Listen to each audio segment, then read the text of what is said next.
Okay, if you know me, you know I'm not a big fan of habit porn. So, what do I mean by habit porn? So, habit porn is this idea that you gotta have 97 billion trillion habits and productivity hacks and apps and all these different calendars, all this crazy stuff to be productive. Absolutely not. You have to do a simple few things, a couple habits, a couple routines that work really well for you. But I do think there is one habit that would be beneficial for almost anyone on the planet Earth to engage in, and that is the habit of journaling. So in today's video, I'm going to talk about the benefits of keeping a self-improvement journal, keeping kind of a track record in progress of your goals, your life, your thought processes and emotions over time so that you can continue to kind of stay on your path and course correct. So we're going to dive into a couple of the key benefits of journaling. I'm going to give you my personal journaling routine, and then I'm also going to give you some recommendations for some journaling strategies that you can try out yourself, as well as some kind of pre-made journals and other products that can really help you take the next step. But before we dive into today's topic, please make sure to subscribe to the YouTube channel and hit the little notification bell so you can get brand new videos the moment they come out. Okay, these journaling strategies are really some of the core elements that have helped me get to where I am today in terms of finding a dream and a passion for my life, in terms of being able to come up with ideas and kind of the content that I use to create books, that I use to make videos, that I use to reach millions of people with my writing. Journaling has been a key component of that. And we'll kind of dive into the first benefit of journaling right now. And for whatever reason, there just seems to be this extra connection when you take the thoughts in your mind and you actually kind of physically transcribe them onto a piece of paper.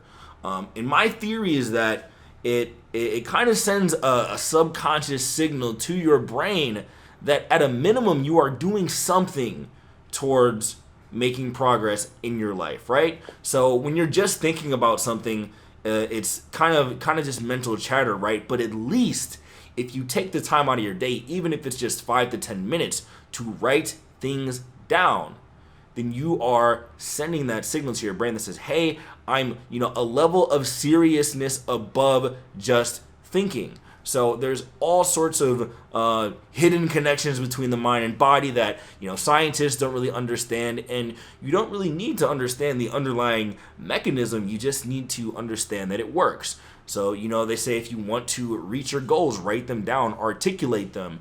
Some of the processes I'm going to be teaching you are things that are going to help you get a mental and emotional clarity throughout your life, and really getting things out onto paper can help clear up a lot of things for you.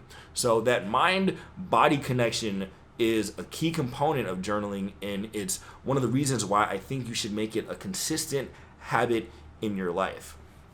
Number 2 benefit, something that I just alluded to a little bit in the first point, there's something about articulating your thoughts that actually helps you figure out what you really want, who you really are, what you really believe, what you really think about the way that the world works, right? So I'm a writer, and the number one kind of benefit of writing for me, aside from getting to help other people and making a career out of it, making money, all that stuff's great, but when you are forced to sit down and write something, you have to be sure you know what you're talking about. And often in the process of writing, you're going to figure out whether or not you actually know what you're talking about.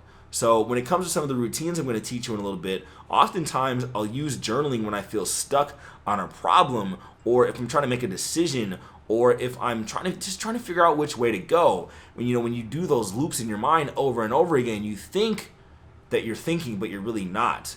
There's not enough of that level of articulation. So when you put it out on paper, you're forcing yourself to think.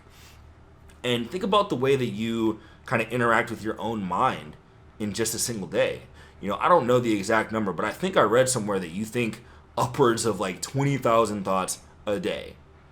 So how many of those 20,000 thoughts of the 16 hours a day you spend awake is useful thinking energy? I don't know about you, but aside from the times where I'm sitting down to write or journal or do something focused, that time is absolutely wasted on all these crazy thoughts, self-doubt, mental chatter, anxiety about the future, ruminating over the past, not locking into the present moment, just really not high quality thoughts. So keeping a journal is going to increase the level of high quality thoughts that you have in a day. And if you do it cumulatively, this is going to help you create more high level thinking in the long term.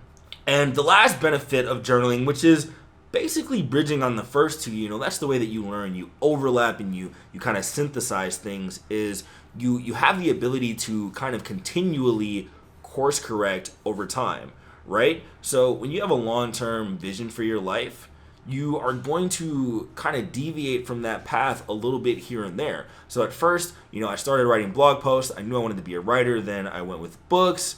Now I have products and videos and all these different things that I'm working on. And at a lot of these different forks in the road, I would, spend time coming up with ideas. I would spend time going through some of these free associative exercises that I'm going to teach you. And over time, I continually develop a better sense of who I am, a better sense of what I want out of my career. And I kind of update my life and my kind of mental software as my life changes. And this process of keeping a journal, it's really like, it's almost kind of like in fitness where you are, you're constantly tracking your macronutrients and your calories. You're tracking how much weight you do on your lifts. Because if you don't know where you've been or what kind of progress you've made, then how are you going to really know where to go next? When you are thinking about the future, sometimes you're going to make assumptions about what you want. Sometimes your assumptions will be proven to be true, and sometimes they'll be proven to be false, just based on going through life and your experiences.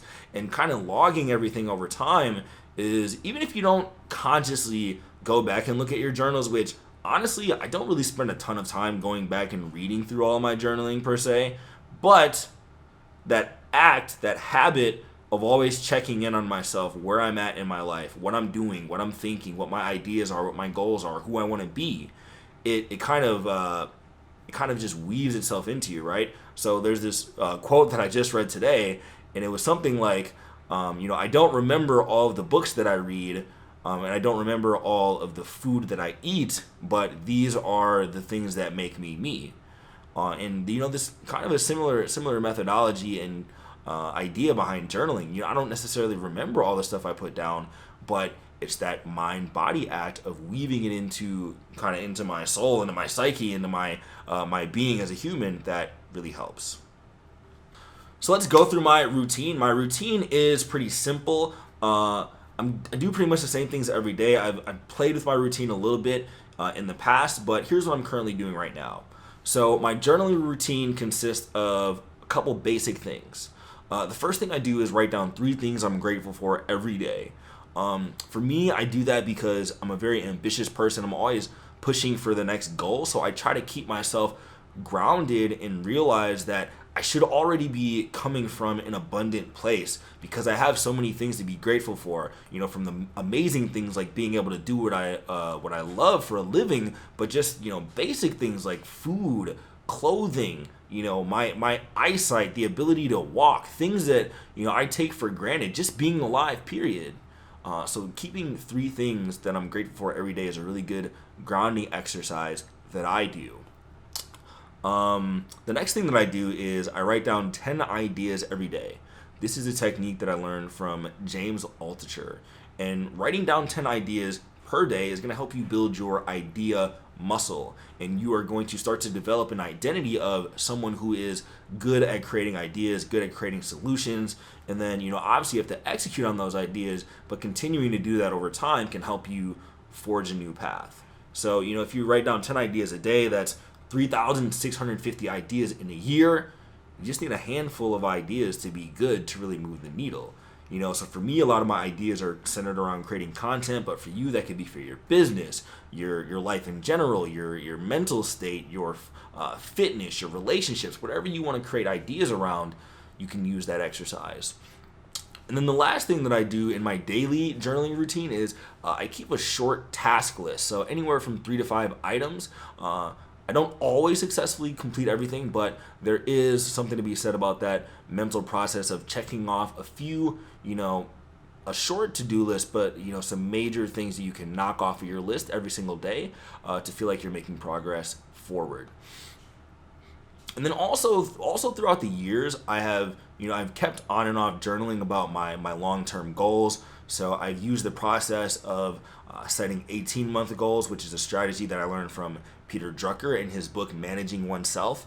He says that's the type of timeline that is long enough for you to make substantial progress, but not so long that it's too far out of your kind of current abilities. So I've done that exercise about every 18 months. I usually break those down into quarterly goals. I've gone so far as to kind of create a 25-year overall vision for my life, a strategy I learned from Taylor Pearson, the author of The End of Jobs. So I've kind of had these intermittent goal setting routines mixed with my daily journaling routine. And then I have one other piece that I do from time to time, and that is morning pages. So morning pages, this concept was created by Julia Cameron, author of The Artist's Way. And morning pages, at least for me, it's been a really good tool for helping solve creative blocks or helping solve mental blocks and emotional blocks. So usually this is something I resort to that when I'm feeling stuck, but this is something you can do every day for your general creativity. For me, it takes about a half hour, and what you do is you spend 3 pages, of writing down whatever you feel like, just free writing on 3 pieces of paper. And I'll just write the first thing that comes to my mind, and then I'll keep going from there. And usually by the end of that session, I'll have some clarity on whatever I was stuck with. I will have new ideas to run with. I will have, process some things that were kind of deep in my mind where I kind of had a gut feeling about but couldn't fully explain. Going through that process of trying to explain it in 3 full pages really helps. So that is the gist of my journaling routine. There are several other things that you can do. Just pick something that works for you, something you can do in anywhere from 10 to 30 minutes a day. Keep that habit going for the next 90 days, 6 months, and you'll see some amazing changes. These are not things that I've done myself, but I've heard of other kind of journals that you can buy or other processes that you can use that work really well. So Ryan Holiday, one of my favorite authors, he has something called the Daily Stoic Journal, which is 365 prompts about Stoicism, which is kind of the art of staying sane in a chaotic world and choosing how you respond to things that happen to you instead of letting the things that happen to you, dictate the way you feel. Catherine Lavery at bestself.co has something called the Self Journal, which is a really cool productivity journal that you can check out and buy. There's also a method called bullet journaling, as well as kind of associated bullet journals that you can go out and buy, kind of a unique method for journaling. So those are 3 different areas and products that you can check out as well. Really, I want to leave you with the concept of however you do it in whatever format you want to take, please do yourself a favor of journaling, making sure that you are keeping track of your short and long-term goals, as well as your day-to-day idea generation and well-being. Combine that with the things I talk about in terms of finding something you're good at and building on it in the future, and you will really experience kind of dramatic shifts in your personality, your motivation, and the momentum you get in your life. I also use my journaling routine to take notes on books from time to time. So if you want to get your routine started, you have a lot of material that you could derive from my flagship book, Real Help and Honest Guide to Self-Improvement. Go check that out in the description below. Even if you are not someone who loves to read books, you can grab the audio version and get those lessons downloaded directly into your brain. Make sure to also check out the link below in the description for a free checklist that is going to help you develop your natural talents and strengths and turn them into a profitable skill that you can use to switch careers or start a new side business. So make sure to check out all the links below. There are also links to my various social media channels. Just get your head scrolling down there so that you can see those cool items. Lastly, make sure that you subscribe to the YouTube channel, hit the notification bell, smash that like button if you enjoy the video, leave your 2 cents on video ideas you would like me to create in the future. There are going to be some videos popping in front of your face right now. Make sure to check those out, and I will see you on the next video.